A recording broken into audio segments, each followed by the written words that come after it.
Comparison will drain you, she will tell Lara gently. Fast money always comes with a price. Lara rolled her eyes more often these days. You're comfortable being average, she snapped once. Now, let's go back to how it all began. Lara and Amara grew up on the same narrow street where dreams had to squeeze themselves into small spaces. Their houses stood opposite each other, painted once in hopeful colors that the sun had long since bleached into dull resignation. When it rained, the gutters overflowed and children lifted their slippers in one hand, hopping from dry patch to dry patch. When electricity disappeared for days, which was often, they studied outside under a rechargeable lamp that flickered like it too was tired of trying. They shared textbooks in secondary school because buying 2 copies was wasteful. They fetched water together from the reluctant tap at the end of the street. They learned early how to manage hunger, manage embarrassment, manage disappointment. Lara's father had once been a steady driver until an accident left him limping and replaced. Amara's mother fried akara at dawn, her palms scarred by oil that never splashed gently. Neither family starved, but neither family ever had enough. Enough was a word that seemed to belong to other people. On some nights, the girls lay flat on the warm concrete outside Lara's house, staring at the sky. One day, Lara would whisper, "I'm leaving this street for good." "We will leave," Amara would reply. But even then, their definitions of living were different. Amara dreamed of stability, a bakery with her name boldly painted outside, steady customers, bills paid without panic. Lara dreamed of transformation, flights, designer bags, a life so elevated that no one would ever look at her with pity again. They both wanted to break the circle, but Lara wanted to outrun it. University widened the crack between their dreams. They met girls who complained about problems Lara would have considered blessings. Girls whose parents sent money without reminders. Girls who never calculated transport fare before accepting invitations. Lara felt the old resentment settle inside her again. After graduation, when job applications dissolved into silence and the narrow street still held her tightly, that resentment hardened into hunger. Social media became her mirror and her torment. Girls her age posting vacations, champagne glasses, surprise money bouquets, luxury apartments with glass walls and city views. She stared at her reflection in her cracked mirror and saw thrifted clothes, reused wigs, and the same ceiling fan that had hummed above her since childhood. She did not feel poor in money alone. She felt poor in presence. Amara began baking seriously around that time. Sweet cravings started in her mother's kitchen with small cupcake orders and grew slowly through referrals. Amara reinvested every naira. She was patient, careful. Comparison will drain you, she would tell Lara gently. Fast money always comes with a price. Lara rolled her eyes more often these days. "You are comfortable being average," she snapped once. "I'm not comfortable," Amara replied quietly. "I'm careful." Lara left before the conversation could turn into a lecture. She went to a restaurant to unwind and also feed her eyes. She noticed a group of girls who looked like they were created from money.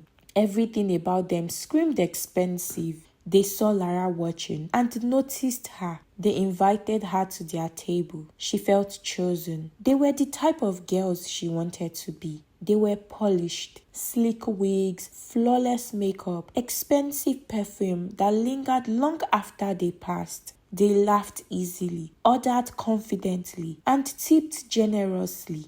"You're too fine to be struggling," one of them said, brushing invisible lint from her shoulder. "You just need to upgrade." Upgrade.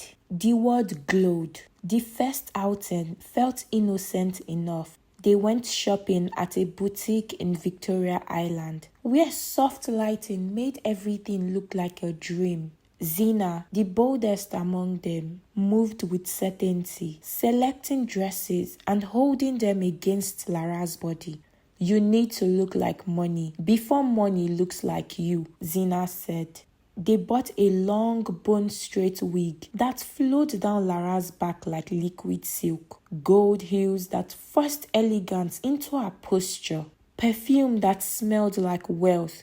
At the spa, warm water and fragrant oils erased the memory of the narrow street. Her nails were shaped and painted gold, her skin exfoliated until it glowed. When she looked in the mirror afterward, she barely recognized herself. She finally looked like someone who belonged elsewhere, like the girls she always admired, and with that, she blocked Amara. It felt symbolic. She was cutting off poverty, cutting off small thinking, cutting off limitations. That night, they went clubbing. Bass vibrated through her chest. Lights flickered blue and purple across laughing faces. Lara danced like she owned the room. That was when he noticed them. Tall, composed, expensive watch glinting under the lights. His name was Tunde Adebayo. He approached with quiet confidence. "You ladies look like you belong somewhere better than this noise," he said smoothly. Zina smiled. "And where is that?" "An exclusive gathering tomorrow night," he replied. "Invitation only, gold theme, real opportunity." He handed them embossed cards, cream with gold insignia. "Wear gold," he added. "You'll fit right in." The next night, the mansion shimmered under golden lights. Luxury cars lined the driveway. Uniformed guards stood at attention. Inside, it was opulence, chandeliers, marble floors, laughter from powerful men in tailored suits. Every girl wore gold, satin, silk, metallic heels. It felt curated, perfect.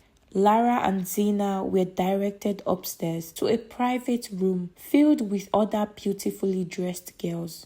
Champagne was poured, finger foods passed around, laughter flowed easily. It felt safe. Until Lara excused herself to use the restroom.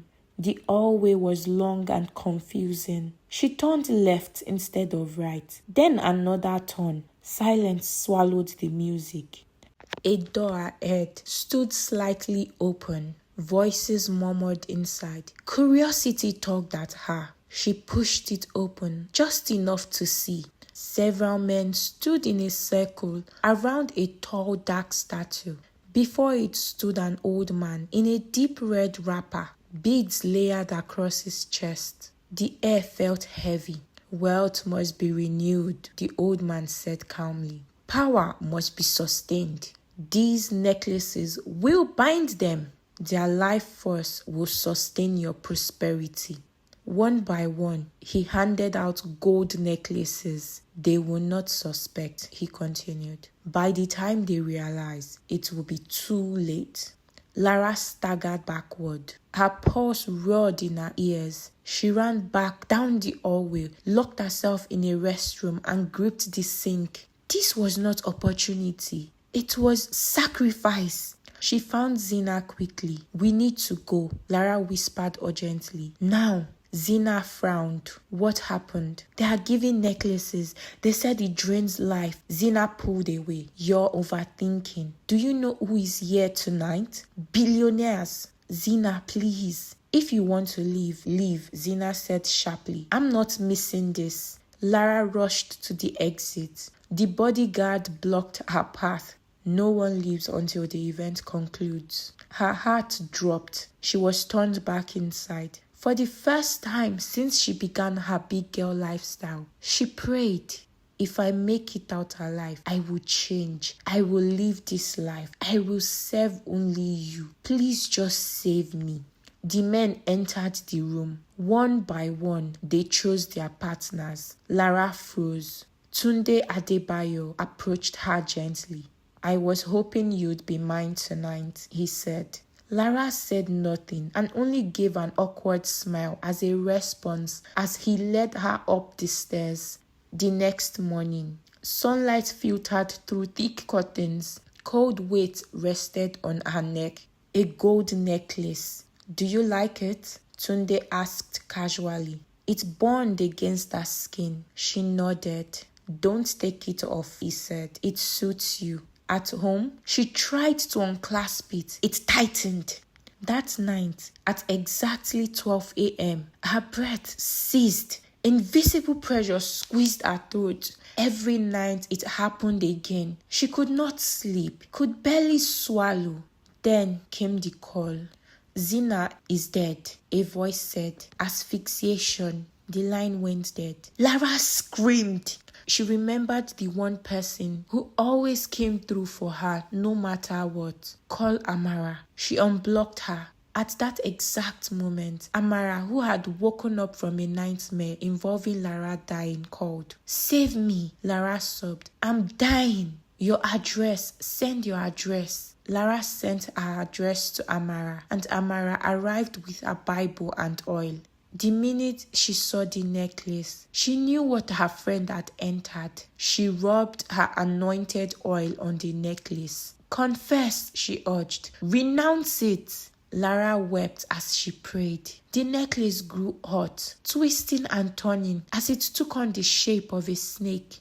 It hit the floor and disappeared. Lara inhaled deeply for the first time in days. She clung to Amara. I'm sorry, you were right. Amara held her tightly. There is no shortcut to riches that doesn't demand something in return. Lara wept. She had wanted to be a big girl. Now, she simply wanted to live. And this time, being alive was more than enough. Lara survived, but would you risk everything for a soft life? Comment yes or no and tell us why. We want to hear your thoughts. Thank you guys for watching. If you enjoyed this story, don't forget to like, subscribe, and hit the bell so you never miss another story full of suspense, drama, and life lessons. Till I share another story your way. Bye!